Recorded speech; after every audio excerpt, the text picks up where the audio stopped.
I'm always on the lookout for something healthy and sweet. I have a sweet tooth that is a killer. And whenever I found this recipe, I was like, well, that sounds awesome. So I'm a little nervous about whether or not it's all gonna fit into this here container. So what I'm gonna do is zhuzh it up individually. First, we're gonna start with 2 cans of garbanzo beans.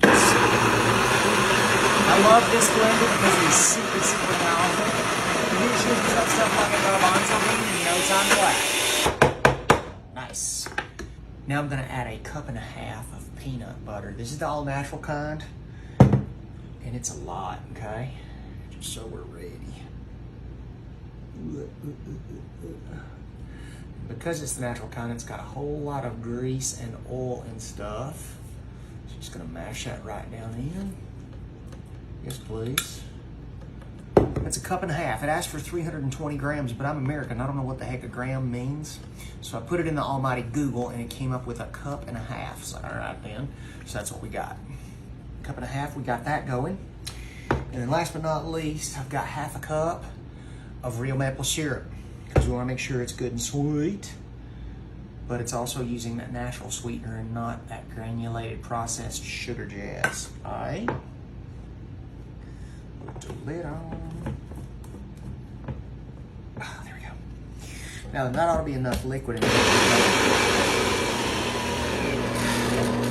Ooh. Let's give it a shot with this monster then. Power and.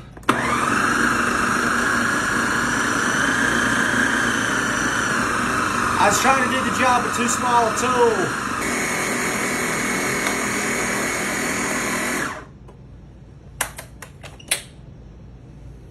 Ooh, yes please.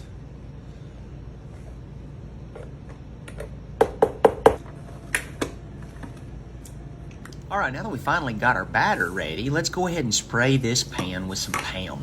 Just a little bit of cooking spray on this 9x13 just to make sure that we got everything really well lubricated. I have not used this kind of batter before, so I don't know how it's gonna stick. So y'all pardon me if I get a little carried away with the non-stick spray.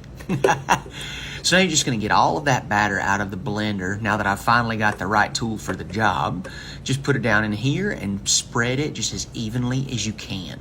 Because this batter is kind of a new texture for me, it's kind of a new medium, I'm a little bit nervous as to how it's going to turn out. So the more legs up we can give it, the better.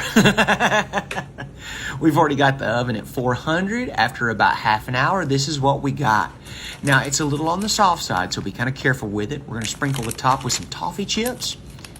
Beautiful. I love these because they got that wonderful crunch to them, and they're so good and sweet. And then for a little bit of creamy richness, we're going to put some of our Toll House chips right on top. Beautiful. Now, before you cut it up, I'd say give it about 5-10 minutes for those to get nice and ooey gooey. Eat up, y'all. Yes, please.